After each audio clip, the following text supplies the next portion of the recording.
Coucou tout le monde, aujourd'hui je viens vous parler de deux produits identiques, si je puis dire. Ce sont des Moondust de chez Urban Decay, donc ce sont des fards à paupières ultra pailletés, légèrement ou complètement duochrome. Donc ce sont deux monos, voilà. J'ai le Zodiac, voilà comme ceci. Celui-ci m'a été offert par Emma qui l'avait acheté pour elle et puis qui me l'a donné. Donc c'est un noir avec des paillettes vertes et dorées, voilà, qui est magnifique. Et j'ai ensuite le Solstice qui a eu son petit succès, qui a été acheté par plein de youtubeuses. Et moi je l'avais eu en réduction, en fait j'ai attendu d'avoir les moins 25%. Et en même temps, j'ai utilisé un bon cadeau que j'avais eu, je ne sais plus, mon anniversaire ou Noël. Donc le Solstice qui est un rose bleu, voilà, c'est un duochrome. C'est un bleu rose ou un rose bleu, je ne sais pas trop. Voilà, en fonction de l'angle dont vous le regardez, eh ben, il n'est pas de la même couleur.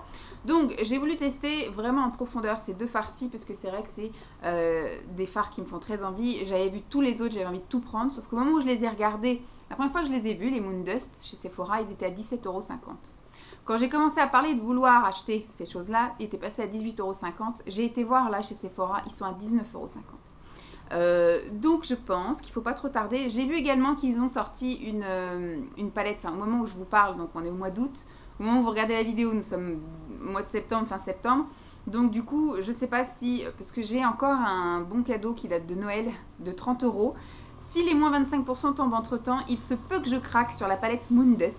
Parce qu'ils ont sorti une palette avec effectivement des fards Moondust, il y en a 6 ou 8 je crois, des couleurs assez sympathiques, colorées, voilà, c'est pas que du neutre, du nude, etc. Donc effectivement, je peux être susceptible d'être faible sur ce coup-là, donc je pense que je vais quand même aller faire un tour à Sephora, un de ces quatre, avec mon bon d'achat, puisque de toute façon j'ai 30 €, la palette j'ai vu qu'elle était affichée à 51 € quelque chose, donc 52 €, moins les 30 €, ça peut faire une palette pas trop chère encore.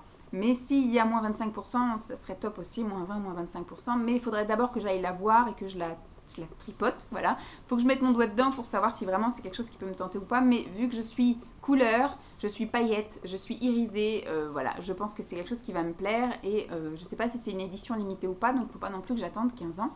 Pour en revenir à ces deux farcis, donc j'ai craqué aussi sur plein d'autres, mais le prix me freine vraiment. Donc soit je gagne une grosse prime et puis je dépense, ou soit j'attends qu'on me les offre ou autre. Mais j'ai voulu tester, voir ce qu'ils avaient dans le ventre, donc je les ai utilisés seuls, pas avec d'autres fards mono, etc. Pas à faire des nuances, etc. J'ai voulu les tester seuls, mais sur différentes bases. Voilà. Donc chacun, je les ai utilisés sur une base neutre, voilà, donc une base transparente. Les deux ont une pigmentation de folie. Le Zodiac, donc le vert, par contre, il est plus foncé, forcément, il est plus voyant que le Solstice. Quand on l'utilise seul, il est subtil. On voit que vous avez quand même quelque chose sur la paupière, mais il faut qu'il fasse beau, soleil ou jour, parce que si vous êtes effectivement dans un soir d'été, etc., on n'y verra pas grand-chose sur vos yeux, alors que les autres, on verra quand même que vous avez quelque chose d'ombré, de foncé sur les yeux. Ensuite, je les ai tous les deux utilisés avec une base blanche, et je les ai aussi tous les deux utilisés sur une base noire, pour essayer de voir un petit peu ce que ça pouvait donner. Alors le Solstice, il fonctionne très bien sur une base foncée, puisqu'à la base c'est quelque chose de foncé, donc ça accentue un petit peu les couleurs. Et sur une base blanche, j'ai trouvé que ça faisait trop ressortir le vert, et voilà, tous les aspects un peu kaki, doré, tout ça passait un peu à l'as. À l'inverse, le Solstice sur une base foncée du coup perd tout son charme et toute sa douceur et devient un fard un peu plus dur, moins intéressant.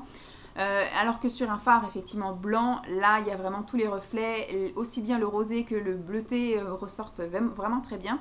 Donc voilà, j'ai préféré du coup à l'inverse garder une base claire. Et ensuite tous les deux je les ai testés avec une base de leur couleur. Le Solstice je l'ai testé avec une base rose clair. Donc en fait ça accentue la couleur déjà actuelle, ça intensifie la couleur du fard classique, voilà. Ça fait très joli, hein, j'ai beaucoup aimé. Et pareil pour le Moondust, le Zodiac, je l'ai testé avec une base verte, donc les bases crème de chez PB Cosmétiques, les fards crème de chez PB Cosmétiques que j'ai utilisé donc en base, donc une verte, et là effectivement ça a accentué on va dire la couleur même, mais en intensifiant un petit peu plus le vert, donc un peu moins intéressant.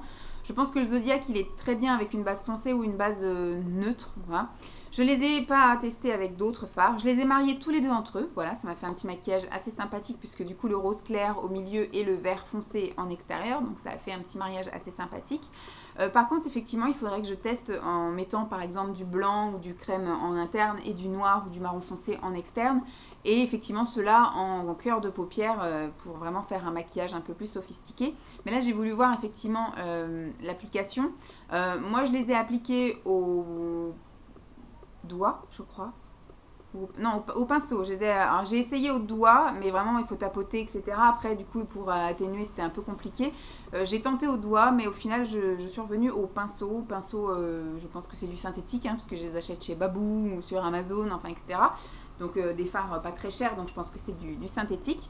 Après, au niveau de la pigmentation, comme je vous ai dit, ils sont satisfaisants. Le Moondust est un peu plus pigmenté. Je sais pas ce que j'ai, le Zodiac, il est un petit peu plus pigmenté de par sa couleur foncée, et le Solstice est un petit peu plus discret, mais on va dire que c'est la pigmentation classique pour quelque chose de clair. Ensuite, qu'est-ce que je peux vous dire dessus? La tenue est, voilà, est très bien, parce que j'ai utilisé des bases, donc forcément ça a tenu correct. Et puis pour les enlever, bah, c'est pareil, moi je me démaquille au démaquillant biphasé ou à l'huile, donc forcément ça ne résiste pas. Le rose n'a pas laissé de pigment sur les yeux, parce que moi j'ai un problème avec les pigments roses, qu'ils soient dans des fards ou qu'ils soient dans des liners ou etc. Quand je me démaquille, les pigments restent accrochés à ma peau, donc je reste avec du trait ou des traces roses pendant plusieurs jours. Là non, hein, de toute façon c'est une couleur qui était quand même assez claire, donc même si effectivement quelques pigments restent accrochés à mes paupières, c'est pas assez visible pour que je m'en aperçoive. Et puis bah sinon quoi vous dire d'autre, j'ai bien aimé utiliser ces fards. Le seul petit c'est effectivement ceux qui sont des monos, donc je vais les mettre dans une boîte et puis bah je vais sans doute les oublier. Ce qu'il faudrait, c'est que j'arrive à en faire une palette. Donc je sais que on peut les déclipser là, mais je sais pas. J'avais demandé à une vendeuse Sephora qui apparemment débarquait, parce que je lui avais dit est-ce que vous vendez les palettes vides? Elle m'a dit je pense pas que ça se passe. Donc je pense qu'elle n'était pas bien renseignée sur sa marque, puisque je sais que les palettes Moondust, enfin les palettes Urban Decay pour les fards mono, ça existe. Maintenant je sais pas où les trouver et à un prix convenable ou quelque chose qui pourrait un petit peu s'en rapprocher. Puisque je pense pas que ça puisse tenir dans une Z palette, ça ferait pas très joli parce que ce sont vraiment des choses à déclipser et pas à dépoter. Donc maintenant j'aimerais bien aussi agrandir ma collection, c'est sûr, il y a plein de fards qui sont super jolis mais ça coûte beaucoup trop cher, donc pour l'instant ce sera pas le cas. Mais voilà, j'ai bien aimé les utiliser, je remercie encore Emma de me l'avoir envoyé celui-ci. Je vais vous laisser avec le défilé de photos, je vous ai fait effectivement par groupe, je vous ai fait des swatchs sur le doigt, et puis après bah, je vous ai fait les swatchs yeux ouverts, enfin des photos avec le maquillage sur les yeux ouverts et les yeux fermés, que vous ayez vraiment un petit aperçu du rendu. Et je vous ai fait donc effectivement avec différentes bases, des bases de différentes couleurs, pour bien vous donner une petite impression. En tout cas j'espère que cette vidéo revue sur les deux seuls Moondust que je possède pour l'instant vous aura plu, et puis je vous dis